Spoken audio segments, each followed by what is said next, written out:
अस्सलाम वालेकुम फ्रेंड्स, आज की वीडियो में हम सीखेंगे कि हम SPSS पे क्लस्टर बार चार्ट या मल्टीपल बार चार्ट किस तरह से ड्रॉ कर सकते हैं। इसके लिए मैंने एक डाटा सेट लिया है।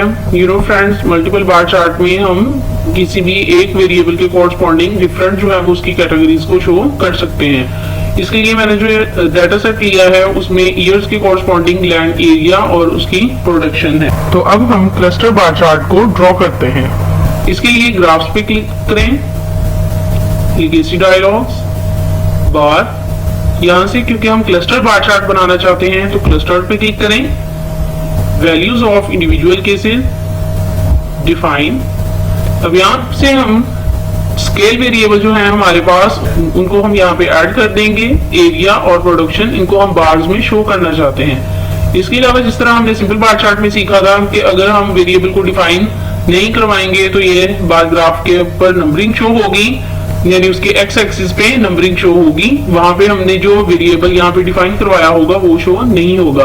अगर हम वेरिएबल को डिफाइन करवाएंगे तो हमें उसको रीड करना आसान होगा। तो यहाँ से हम अपने वेरिएबल को ऐड कर देते हैं, ठीक ओके। तो ये देखिए, ये हमारे पास क्लस्टर बार चार्ट क्रिएट हो गया। अब हम सीखते हैं कि हम इसकी एडिटिंग किस तरह से कर सकते हैं।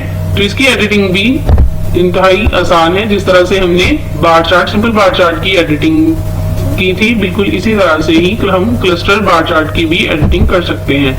डबल क्लिक करें, अगर काउंट को शो करना चाहते हैं तो इस ऑप्शन पे जाएं तो ये हमारे पास काउंटिंग जो है वो शो हो जाएगी, जो हमारी वैल्यूज थी वो शो हो जाएंगी। अगर हम इनकी पोजीशन को चेंज करना चाहते हैं तो कस्टम पे क्लिक करें। ये हमारे पास तीन तरह के ऑप्शन शो होते हैं। अगर हम अपनी वैल्यूज को टॉप साइड पे शो करना चाहते हैं तो इस ऑप्शन पे क्लिक करें, तो ये हमारी वैल्यूज जो है वो टॉप साइड पे, top of the bar show हो जाएंगी। इसके अलावा अगर हम इनमें से भी कोई वेरिएबल डिस्प्ले करना चाहते हैं अपनी बार्स के ऊपर तो हम उसको भी यहाँ से ऐड करवा सकते हैं। इसके अलावा फ्रेंड्स, अगर हम चाहते हैं कि हमारी वैल्यूज का जो है वो कलर चेंज हो जाए तो उसके लिए फिल एंड बॉर्डर पे क्लिक करें। यहाँ से जो भी आप कलर असाइन करना चाहते हो उसको क्लिक करें, अप्लाई कर दें, तो ये हमारे पास इनका कलर चेंज हो जाएगा। अगर आप बॉर्डर का कलर भी चेंज करना चाहते हो तो उसके लिए यहाँ पे क्लिक करें और जो भी आप बॉर्डर का कलर करना चाहते हो, फॉर एग्जांपल अगर येलो करना हो तो उसको अप्लाई कर दें, तो ये हमारे पास बॉर्डर का कलर अब येलो हो चुका है।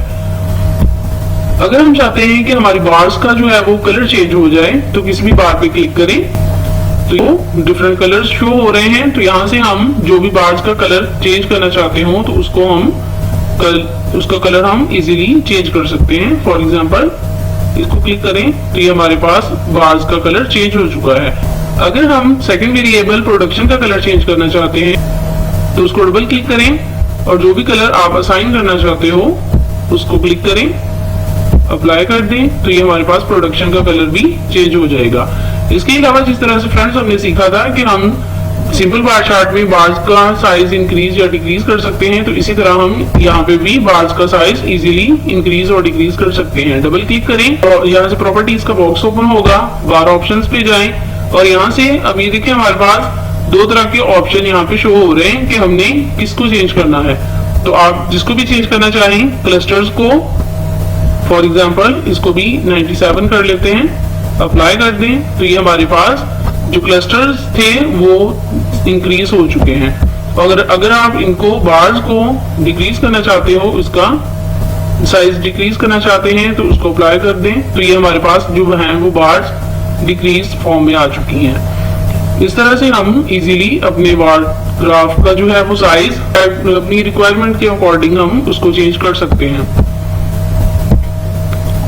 फिलहाल मैंने अनडू कर दिया है। इसी तरह अगर हम यहाँ पे कोई टाइटल ऐड करना चाहते हैं तो टाइटल के लिए ये ऑप्शन भी होता है, इंसर्ट टाइटल।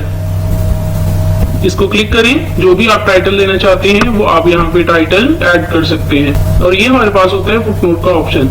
इसके अलावा ये तमाम ऑप्शंस हमारे पास इस ऑप्शन से भी निकल आते हैं। तो यहाँ पे हमारे पास ये तमाम के तमाम ऑप्शंस मौजूद हैं। आप इनमें से जो भी यूज करना चाहो आप इजीली कर सकते हो। इसके अलावा फ्रेंड्स, हमारे पास चार्ट दो तरह के होते हैं, horizontal bar chart and vertical bar chart. तो यहाँ पे जो हमने अभी ड्रॉ किया है वो वर्टिकल बार चार्ट है। अगर आप इसको हॉरिजॉन्टल फॉर्म में करना चाहते हो तो उसके लिए इस ऑप्शन को क्लिक करें, तो ये हमारे पास जो चार्ट है वो हॉरिजॉन्टल फॉर्म में शो हो जाएगा। उम्मीद है आज की वीडियो में आपने सीख लिया होगा कि हम क्लस्टर बार चार्ट को या मल्टीपल बार चार्ट को किस तरह से ड्रॉ कर सकते हैं और किस तरह से उसकी एडिटिंग कर सकते हैं। Thank you, Allah Hafiz.